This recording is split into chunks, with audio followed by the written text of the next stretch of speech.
안녕하세요. 안녕하세요. 반갑습니다. 반갑습니다. 사랑합니다. 사랑합니다.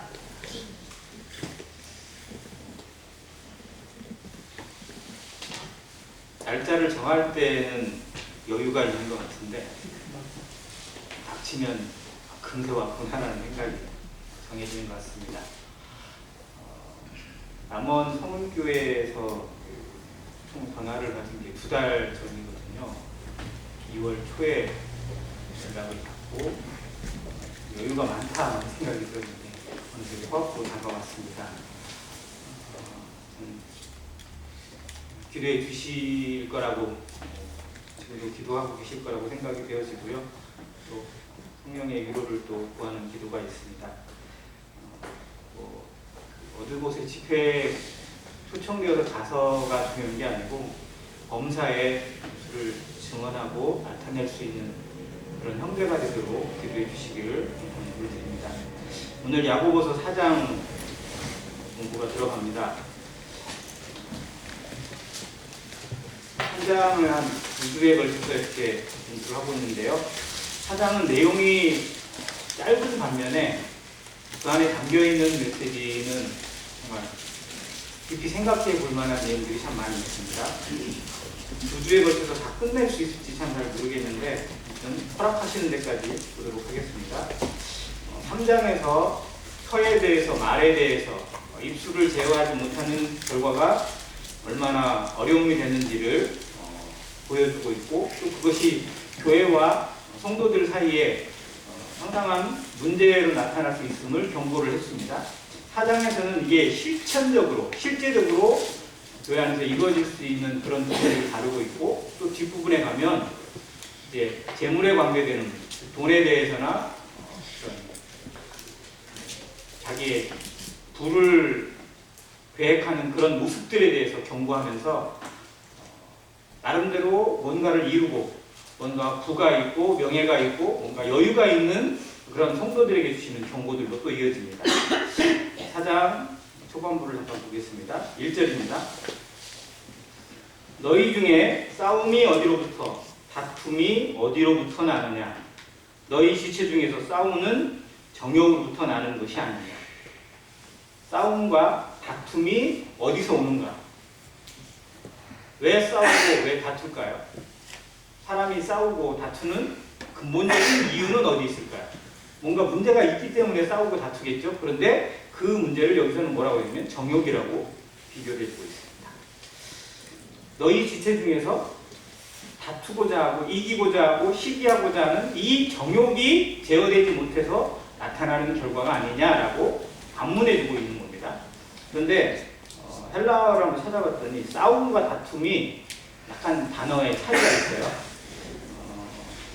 싸움은 폴레모이라는 단어가 사용되어 있고 다툼은 마카이라는 단어가 쓰였는데 폴레모이는 원래 국가 간의 전쟁을 의미하는 단어라고 합니다. 그러니까 큰 싸움이죠. 정말 모든 걸 걸고 하는 그런 싸움이고요. 마카이는 정말 사소한 다툼을 얘기합니다. 그러니까 교회나 성도 간의 어떤 갈등, 다툼 이런 부분도 이게 다 있는 것 같아요. 집에서 부부싸움을 안 해보신 분이라면 모르겠지만 해보신 분이라면 아 그때는 진짜 우리 큰 위기였어. 이런 때 있죠. 그때 진짜 잘못했으면 우리 끝났어. 이런 것들이 있을 수 있거든요. 이게 큰 싸움이죠. 이게 싸움이에요. 폴레몬. 그리고 그냥 아무것도 아닌 것 같은데 그냥 그걸로 막 정말로 말 같지도 않은 것 가지고 다투기도 하고 그렇게 합니다. 그런데 따지고 보면 큰 싸움이든 작은 싸움이든 결국은 어디서 온다? 이 사람의 정욕에서. 내 욕심을, 내 생각과 내 정욕을 포기하지 못하는 데서 온다는 겁니다. 교회에서 성도 간의 다툼이나 교회 간에 문제가 생기는 부분도 결국 원인을 찾아보면 어디에서 온다? 이 정욕에서 온다는 겁니다. 내 생각과 내 욕심이 그대로 살아있고 이것을 주장하기 때문에 이것을 내려놓지 못하기 때문에 그런데 중요한 건 내가 오는 게 아니라 주님이 오르신 겁니다. 내 생각이 주님의 뜻과 일치된다면 주님이 드러내실 거예요. 내가 주장하지 않아도 결국은 지금 내가 침묵해도 결국은 빛 가운데 드러내시고 인정해 주실 겁니다. 그런데 지금 내가 저 사람에게 지고 저 사람에게 당하는 것을 참을 수 없어. 그래서 내 목소리가 나야 되고 내 감정이 나와야 되고 내 소리가 나와야 되는 그런 상황들이 너무나 많이 연출되다 보니까 시끄럽습니다. 갈라지고 사이가 멀어지게 되고 다시는 절대 안 볼 것 같은 그런 사이로 변질되어 버립니다. 그래서 교회가 분열되어지고 결국 교회에서 싸움이 나면, 교회에서 다툼이 나오면 제일 피해는 누가 볼까요? 싸우는 당사자가 피해를 볼까요? 아니면 어린아이들이 피해를 볼까요? 부부가 싸우면 누가 제일 아프죠? 애들이 진짜 어떻게 할 줄 몰라요. 그냥 숨어야 되고요. 정말 정말 그 정서불안 증세로 나중에 그게 트라우마까지 걸린다고 합니다. 네, 우리의 지난 과거들을 한번 돌아보면 어떻게 보면 정말 그게 진리의 문제도 아니고 어떻게 보면 정말 아무것도 아닌 같은 문제 가지고 다투고 싸우고 했던 일들로 인해서 얼마나 많은 영혼들이 떨어져 나가고 얼마나 많은 소년들, 청년들, 학생들이 상처를 입고 모임을 등졌던 그런 사실들을 생각해 보게 될 때 정말로 교회에서 필히 피해야 되고 절제돼야 되고 다스려야 될 게 뭐냐? 나의 정욕이라는 사실입니다. 자, 2절에 이거를 이제 예화로 보여주세요. 너희가 욕심을 내어도 얻지 못하면. 여기에 저는 이 성경에 기록되어 있는 이 내용이 좀 마음에 안 듭니다. 저는 성경 공부를 할 때 개역 개정으로, 개역 성경으로, 개역 한글로 많이 하거든요. 제가 가지고 있는 그것을 좀 더 많이 보는데 그 부분이 좀 더 맞는 것 같아요. 제가 볼 때. 이게 어떻게 되어 있냐면 거기는 너희가 욕심을 내어도 얻지 못하며 살인하며 시기하여도 능히 취하지 못하는 거로 다투고 싸우는다 이렇게 되어 있어요. 근데 여기서는 얻지 못하여 살인하며로 구분을 해놨어요. 그러니까 살인하며를 강조를 해놨거든요. 자, 그런데 욕심을 내어서 얻지 못하면 살인하나요? 이 살인이라는 이 단어가 어떻게 해석되느냐에 따라서 문맥의 차이가 엄청나게 달라지거든요. 그런데 여기서 강조하고자 하는 내용이 뭐냐? 살인을 강조하는 게 아닙니다. 정욕을 강조하는 거예요. 정욕을. 정욕으로 나오기 때문에 문제가 되고 정욕이 뒷받침되어서 정욕이 절제되지 못해서 나오는 문제들을 경고해주고 있는 거거든요. 그게 뭐냐면 욕심이고요. 두 번째 시기예요.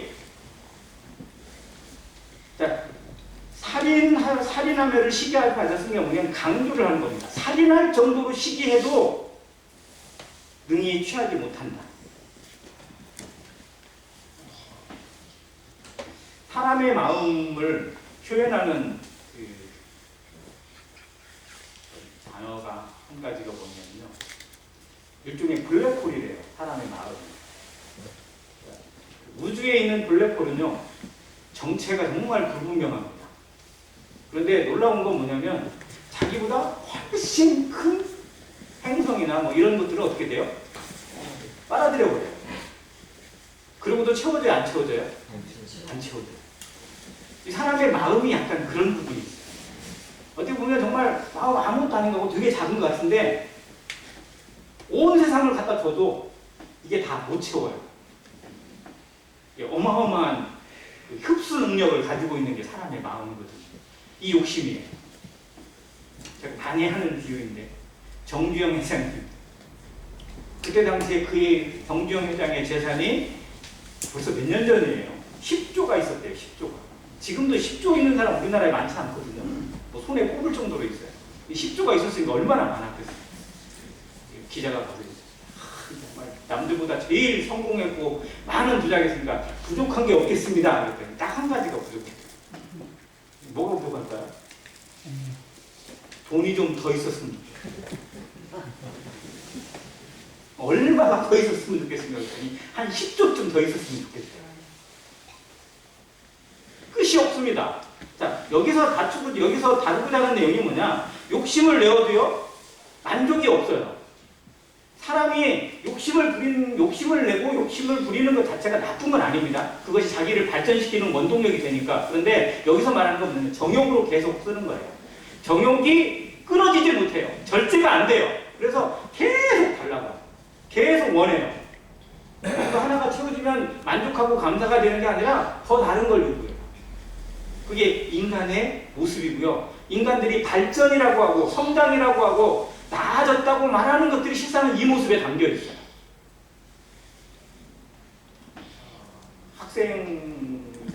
학생들에게 스마트폰을 언제 사주는 게 좋을까요? 학생 자녀에게. 초등학교 들어가면 사줘야 되나요? 근데 지금 사줘야 안 사줘요? 초등학교 입학 선물이 스마트폰이었던 때가 있는데요. 지금은 그것도 넘었어요. 지금은 웬만한 애들이 언제부터 스마트폰을 들고 다녀요? 뭐 또 집마다 다르겠죠. 어떤 집은 딱 원칙이 있더라고. 3학년 될 때까지는 안 사준다. 뭐 이런 집도 있고 그러긴 해요. 근데 이게 다른 사람들이 다 하니까 원칙이 깨지고 그냥 다 해줘요. 자, 그러면 애들에게 스마트폰이 꼭 폴더여야 돼요? 아니 이게 뭐죠? 뭐예요 이게? Z 플립이라고 하나요? 그 정도는 줘야 돼요? 애들에게 스마트폰 어떤 용도로 있으면 제일 좋아요? 아니 부모의 입장에서는 통화만 되면 제일 좋아요. 그러니까 할머니들이나 할아버지들이 가지고 있는 그런 폰 갖고 있으면 딱 맞거든요. 그런데 애들이 절대 안 가져요. 애들에게 스마트폰은 목적이 뭐야? 게임이거든요. 그런데 게임을 남들보다 더 빨리 더 잘하려면 훨씬 더 용량이 크고 좋은 걸 써야만 안 채워진다니까요. 그러면 그 아이에게 남들이 주니까 너도 이거 Z 플립 한번 써 해가지고 딱 쓰면 처음에는 되게 좋은데 그게 며칠 안 가죠. 한 6개월 지나고 나면 자기께 구역이 되고 부식이 되니까 또 바꿔달라고 할 겁니다. 우리는 안 그럴까요? 하나님한테? 지금 어떤 것을 주셨을 때 어떤 것에 대해 받았을 때 이것에 대한 감사가 과연 얼마나 가나요? 우리의 감사가 평생 가야 될 게 정상이잖아요. 나를 구원해 주신 예수 그리스도 그 한 분, 그 하나만으로도 우리는 평생 감사해도 모자랍니다. 그런데 우리는 그거는 기본이고요. 다른 것들이 계속 요구사항이 나와요. 안 해주면 서운하고 남들은 해주는데 나만 안 해주면 억울하고 하나님이 정말 나한테 얼마나 존중을 받고 있는지 예수 그리스도가 나한테서 얼마나 존경을 받고 있는지 우리 한번 생각해 봐야 됩니다. 이게 종용입니다. 성도의 삶을 망가뜨리고 교회를 교회답지 못하게 만들어가는 힘이 그 원동력이 이 정욕에서부터 비롯된다는 겁니다.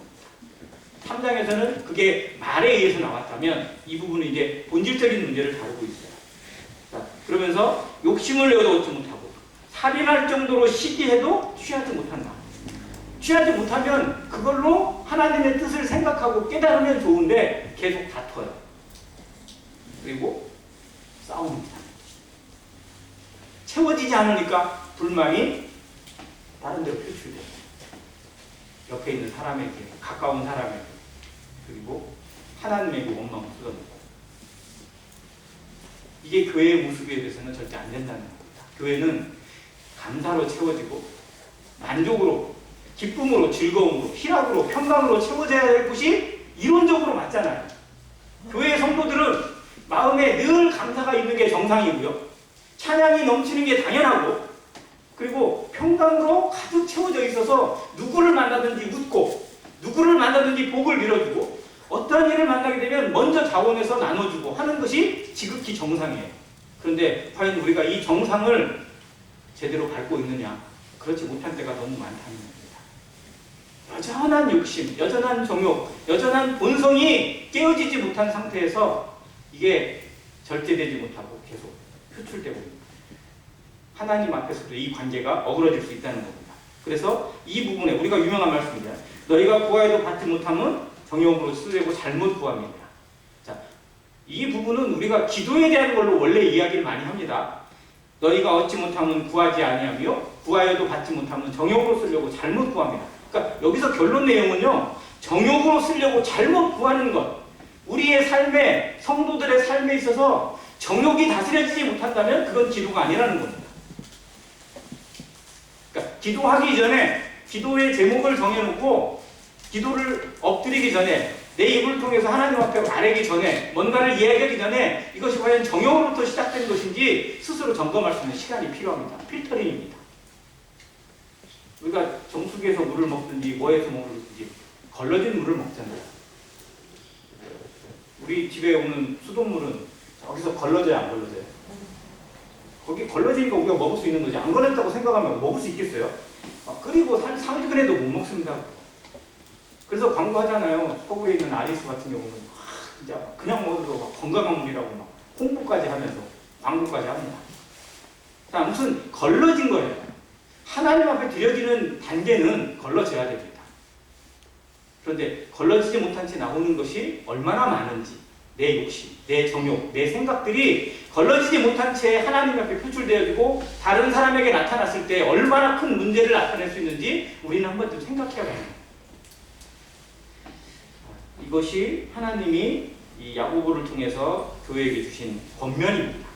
정욕으로 쓰려고 잘못 구하는 모습들, 즉 내 안에 이 정욕적인 부분이 다스려지지 못한 채 이루어지는 것들이 얼마나 위험한지를 생각하라는 겁니다.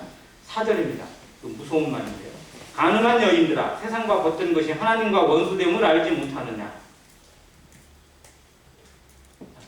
가늠한 여인들아, 이게 자매들을 향한 경고일까요? 갑자기 자매들에게 주는 경고면 좀 이상하잖아요. 문맥이. 성경은 흐름이 있습니다. 앞에 내용과 뒤에 나오는 내용들이 연결이 되어져요. 하나님이 왜 이렇게 표현하셨을까 생각해 봐야 된다는 거죠. 여기 원래 개역 성경에서는 가늠하는 여인들이라고 현재형이 되어 있어요. 그런데 여기서는 가늠한 여인들하고 과거형으로 바꿔놨어요. 그러다 보니까 마치 가늠하고 범죄하고 자기 정욕대로 살아가는 어떤 자매들을 지칭하는 것처럼 보여지기도 해요. 그런데 이 표현은 지금 앞에 있는 내용들, 정욕으로 살아가고 정욕을 절제하지 못하고 그대로 드러나고 있는 육신에 속한 성도들을 향해서 주시는 말씀이에요. 그리고 그것이 뭐로 설명되어지냐? 세상과 벗하고 있는 거예요. 세상에 있는 것들 그대로 다 취하면서 세상과 짝해지고 세상에서 누릴 거 다 누리겠다고 하면서 하나님을 섬기겠다는 거예요. 세상에서 얻을 것들 다 얻고 하나님도 잘 섬기겠다고 하는 거예요. 우리가 어디서 많이 봤죠? 세상과 하나님을 같이, 하나님과 재물을 겸하여 섬길 수 없습니다. 그리스도와 벨리알이 어찌 도와줄 수 있습니까? 우리는 구분이 돼야 돼요. 세상에 속해 있지만, 세상에서 살아가지만 성도는 세상에서 분리되어 있는 존재입니다. 영적으로. 그런데 세상 사람들이 하는 건 다 해야 돼요. 남들이 누리는 것들, 남들이 하는 것들 우리도 다 해봐야 돼요. 그래야 된다고 생각을 하고 그래도 괜찮다고 생각을 해요.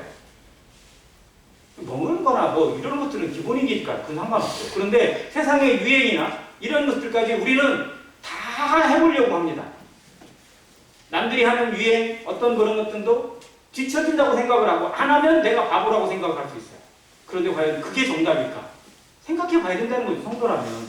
하나님께서 우리를 세상에 두신 이유가 세상의 거 다 누리게 하라고 그걸 위해서 우리를 세상에 주신 것일까? 아니면 세상을 변화시키는 무엇인가가 나로부터 나오기를 원하시는 것일까? 우리는 답을 알아요. 세상에 남겨주신 이유가 세상 것 다 취하고 누리고 유행 맛보라고 주신 게 아니라 저 죄악된 세상에 복음의 빛을 전달할 수 있는 통로가 되고 향기가 되어져서 그 중에 한 영혼이라도 그 중에 누군가라도 하나님께 인도할 수 있는 통로가 되라고 우리에게 남겨주신 기회라는 사실을 우리는 너무나 압니다. 그런데 남들이 하는 건 다 해봐야 돼요.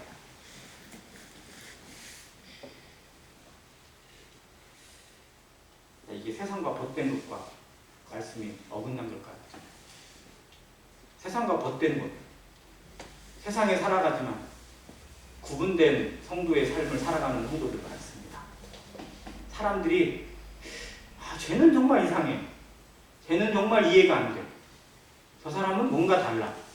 이렇게 말하는 성도도 있고 어떤 사람은 쟤 교회 다녔어? 이렇게 말하는 사람도 있을 수 있습니다. 우리는 어떤 쪽일까요? 적어도 나는 그래 믿으려면 너 정도는 돼야지 이렇게 인정을 받을 수 있는 믿지 않는 자 속에서도 좋은 증거를 얻고 간증을 얻는 그런 성도이길 정말 간절히 기도합니다. 세상에 거하고 있지만 세상에 등록되어져 있고 대한민국 전주시에 한 시민으로서 살아가고 있지만 나의 본분은 나의 본향은 여기가 아니라 저 하늘이라는 사실, 나는 천국 시민이라는 사실, 하나님의 자녀라는 사실을 단 한순간도 놓치지 말고 살아가야 됩니다. 결정적인 때가 분명히 와요. 결단해야 할 수밖에 없는 때가 옵니다. 어쩌면 오늘이 그 순간이 무심코 지나갔을 수도 있습니다. 그것에 대해서 하나님이 경고하는 겁니다. 세상과 버타면서 그래도 되는 것처럼 아무런 문제 없는 것처럼 착각하고 살아가는 성도들에게 하나님이 뭐라고 경고하세요? 간음하는 여인들이라고 말합니다. 영적으로 간음하는 겁니다.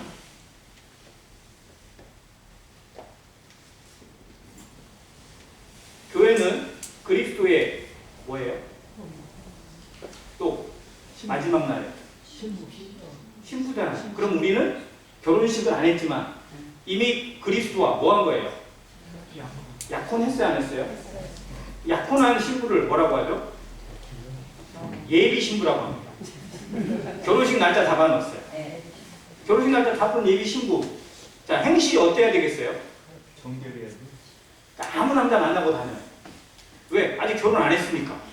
이러면 돼요, 안 돼요? 아니, 누릴 거 다 누려봐야 된다고.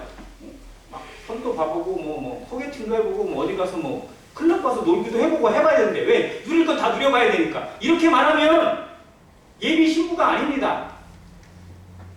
신부의 자격을 스스로 걷어차는 거예요. 그런데 교회를 그리스도의 예비된 신부요, 하나님 앞에 살아가는 신부로 우리 스스로 믿고 신랑 되신 예수 그리스도를 준비하는 마음이라고 고백을 하지만 세상과 짝하고 세상에서 그대로 남들과 똑같이 살아가는 모습이라면 과연 주님께서 나를 보실 때 거룩한 고상하고 아름다운 신부로 볼 수 있을 것인지, 이 교회를 바라보실 때 정말 정결하고 흠이 없고 하나님 앞에 가장 아름다운 신부의 모습인지, 아니면 먼지와 때와 찌기가 다 묻어버린 더럽힐 대로 더럽힌 그런 간음의 모습은 아닐 것인지, 이 의미가 그런 의미입니다. 간음한 여인들이 영적으로 간음해요. 그래도 아무 문제가 없는 것처럼 하나님 앞에 부끄러움이 없고 예수 그리스도 앞에 죄스러움이 없이 살아간다면 그건 정말 양심에 화인맞은 거나 다름이 없습니다. 우리 성도들의 삶이 하나님 앞에 어떠한 정결을, 어떠한 거룩을 지켜야 될 것인지, 교회가 교회다워지고 성도가 성도다워지지 못하면 결국은 욕은 하나님이 먹습니다. 그게 유대인들에게 주신 경고잖아요. 로마서에. 너희 때문에, 너희들 때문에 하나님의 이름이 이방인들 가운데서 모독을 받습니다. 그리고 우리에게 주신 경고가 아닐까 생각이 되었습니다. 그런즉 세상과 거치되고자 하는 자는 스스로 하나님과 원수되는 것입니다. 우리 하나님 사랑하시나요? 하나님을 사랑하지 않는 성도는 없습니다. 예수 그리스도를 사랑하지 않는 성도도 분명 없습니다. 그런데 우리는 하나님만 사랑하는가, 예수 그리스도만 사랑하는가라고 스스로 질문해야 됩니다. 이건 대단히 어려운 질문입니다. 하나님을 사랑합니까? 베드로가 아주 쉽게 대답했어요. 주여, 그럼 내가 주를 사랑하는 줄 주님께서 하십니다. 근데 베드로의 대답은 예수님이 묻는 수준에 닿겠어요, 안 됐어요? 그 수준에 못 가요. 그러니까 예수님은 어떻게 보면 아가페로 물으셨잖아요. 그러니까 정말 너는 내가 너를 목숨 바쳐 사랑한 것처럼 너도 목숨 바쳐 나를 사랑할 수 있느냐라고 물으신 거고, 베드로는 뭐라고 대답했어요? 예, 주님, 내가 옆에 있는 친구 사랑하는 것처럼, 친구 좋아하는 것처럼 예수님 좋아합니다. 이 표현이에요. 우리도 그 정도 아닌가요? 우리도 정말 하나님만, 예수 그리스도만 사랑할 수 있나요? 아니면 이것도 있고 저것도 있고 그 중에서 예수님 좀 더 사랑합니다. 우리의 모습이 이런 게 아닐까 싶습니다. 이게 성도들에게 주님이 주시는 그 질문처럼 베드로의 마음속에 3번이나 그 질문을 하신 이유가 과연 무엇이었을까요? 얼마나 그의 마음속에 울림이 되었을까요? 3번째 예수님이 내가 정말 나를 사랑하느냐라고 했을 때 베드로가 근심했다고 했어요. 왜 3번이나 질문을 하시니까. 우리 마음속에 하나님에 대한 사랑, 예수 그리스도의 사랑에 대해서 우리 마음가운데 두려움이 있기를 원합니다. 그 질문을 생각할 때마다, 그 성경을 볼 때마다 정말 나는 하나님 앞에 떳떳하게, 정직하게 하나님만 사랑한다, 그리스도를 온전한 사랑으로 사랑한다고 고백할 수 있을까? 이런 마음속에 양심의 질문이 나타나기를 원합니다. 이게 5절입니다. 너희는 하나님이 너희 속에 거하게 하신 성령이 어디까지 사랑한다? 어디까지 사모한다? 시기하기까지 사모한다 하신 말씀을 헛된 일로 생각하느냐. 이게 십계명을 설명하시는 출애굽기에서는 하나님이 스스로를 뭐라고 표현하셨냐면 나는 뭐하는 하나님이라? 나는 뭐하는 여호와라? 질투하는 여호와라. 질투하시는 하나님. 그래서 히브리어로 여호와 칸나라고 합니다. 여호와 칸나. 질투하시는 하나님입니다. 하나님 질투하십니다. 왜 질투하시죠? 질투는 왜 하는 거예요? 사랑하니까 하는 거죠. 그러니까 사랑의 반대말은 뭐라고 그러죠? 사랑의 반대말은 미움이 아니고 뭐예요? 무관심입니다. 관심이 없는 거예요. 진짜 사랑의 반대. 하나님께서 우리를 얼마나 사랑하시느냐? 질투하실 정도로 사랑하세요. 정말 사랑하는 대상이 같이 손잡고 가는 애인이 갑자기 딴 여자 쳐다보면 기분 좋아요? 안 좋아요? 그냥 가끔씩 보면 뭐 몰래카메라처럼 실험 카메라죠. 같이 가는 남자가 저쪽에 막 갑자기 막 앞에 했고 그런 여자가 와. 몸매는 콜라병이고 막 옷은 또 막 그렇게 입고 그러면 남자들 눈이 가요 안 가요? 60세 넘으신 형제님들은 그런 여자가 오면 눈이 가요 안 가요? 가요. 아니 80 되시는 분은 안 가겠어요? 80 되시는 분도 가요. 남자의 눈은 그렇게 가게 되어 있어요. 본능적으로 가요. 그러면 이 여성은, 이 아내는, 이 애인은 그 모습을 타마 볼 수가 없죠. 그런데 하나님을 사랑한다고 예수님 동행하자고 예수님 손잡고 같이 가는 교회가 여기에 눈 돌아가고 저기에 귀 기울이고 저기에서 한번 발 담궈보고 있고 저기 한번 손잡아보고 있고 이러고 있다면 과연 하나님께서 그 모습을 어떠한 눈으로 보셔야 마땅할까요? 그것도 아이고 이쁘다, 아이고 괜찮다, 나는 이 정도 참을 수 있어 이렇게 보시는 게 맞을까요? 이건 무관심이에요. 정말로 하나님은 우리가 그런 것에 관심을 가지고 왜? 그건 사랑이니까. 그건 우리 영혼을 죽이는 것이고 하나님이 그게 싫어서가 아니라 그것이 우리에게, 교회에게, 성도에게, 인생에게 얼마나 치명적으로 독인지 아시기 때문에 그렇습니다. 진정한 생명은 오직 하나님에게만 있기 때문에. 우리를 너무 사랑하셔서 독생자를 주셨잖아요. 독생자를 주시기까지 사랑하신 그 하나님께서 우리가 차마 잘못된 길로 엉뚱한 길에 빠지는 걸 보실 수가 없어요. 그게 하나님의 질투입니다. 이 질투하시는 하나님, 그리고 성령이 희귀하기까지 사모하시는 이 모습이 정말 위대한 사랑입니다. 우리를 이만큼 사랑하시는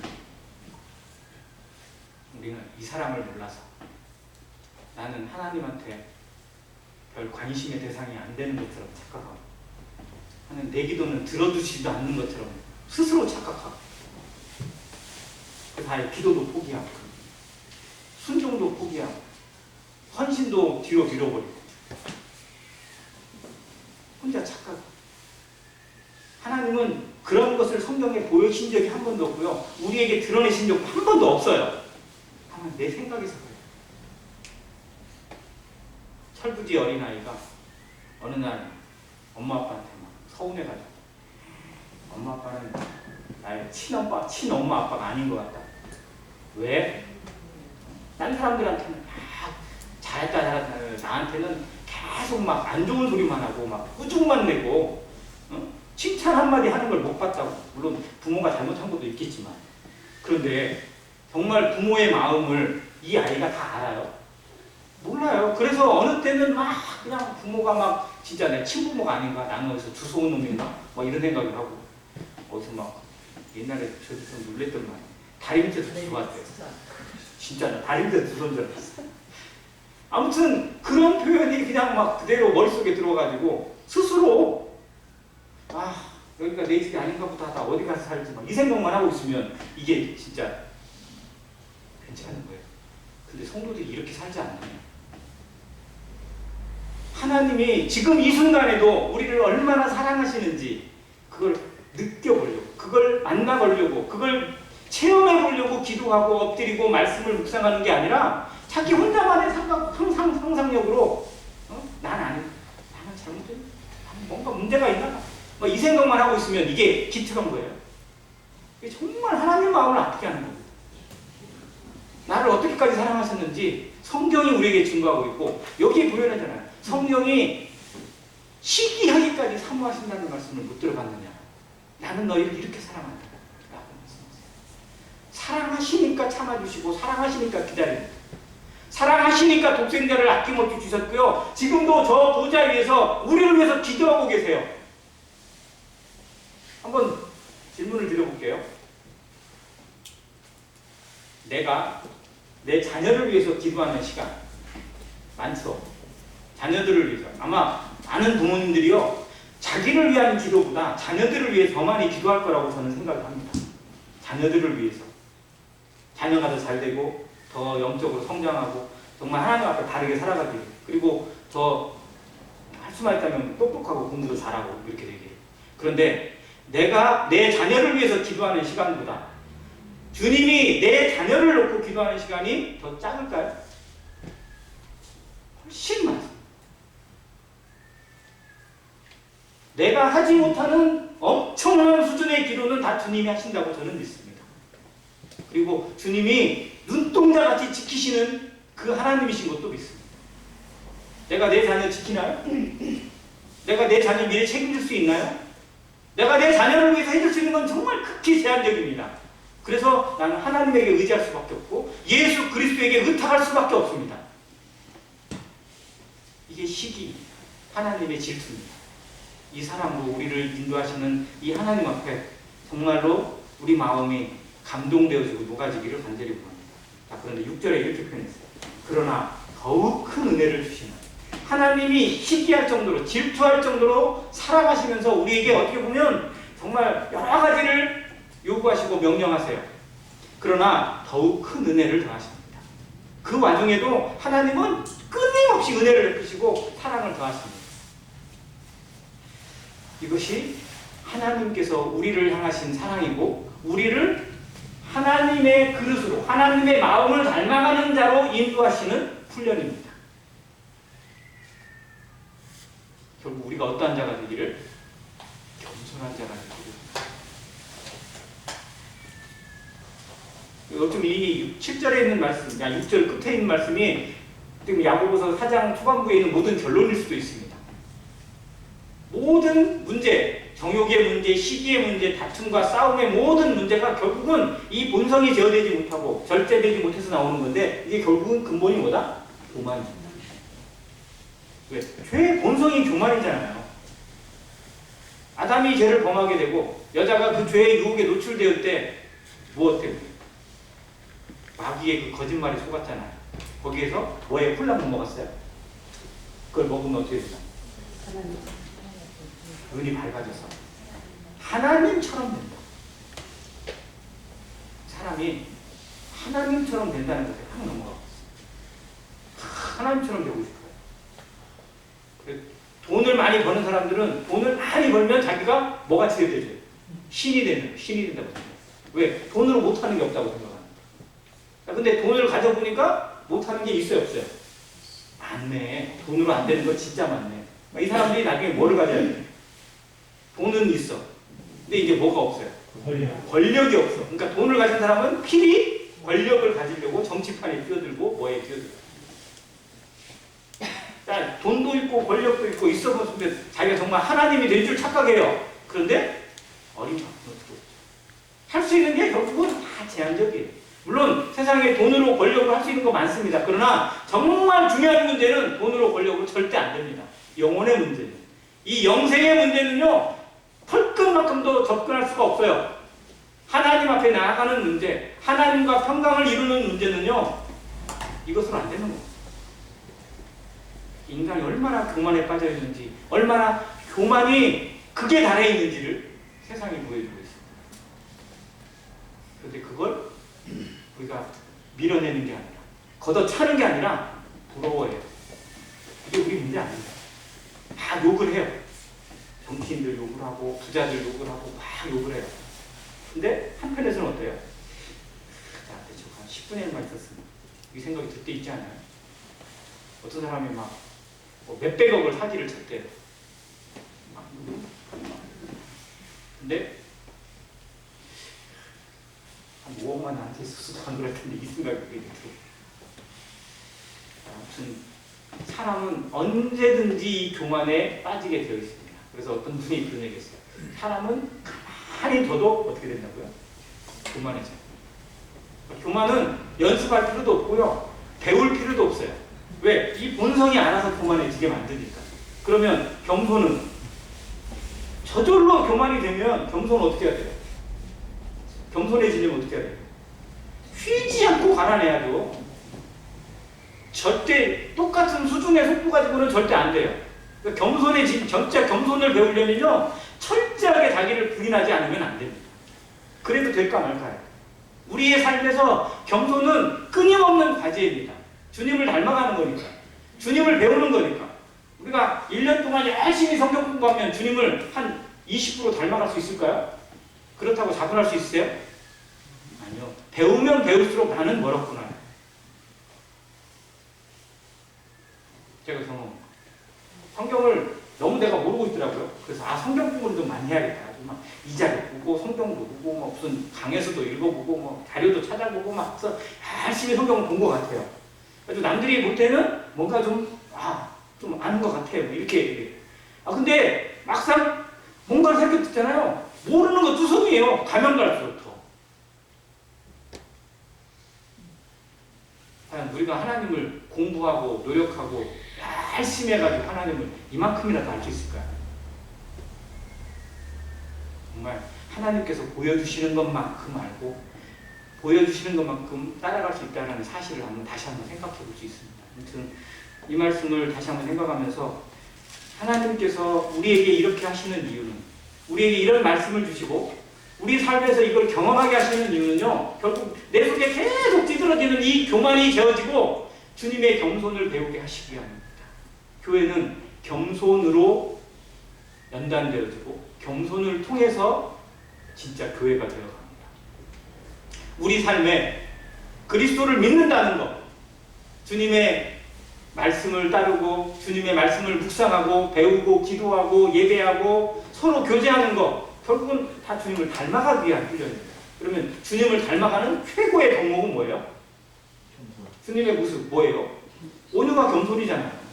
주님 말씀하셨잖아요. 나는 마음이 온유하고 겸손하니 나의 멍에를 메고 내게 배우라.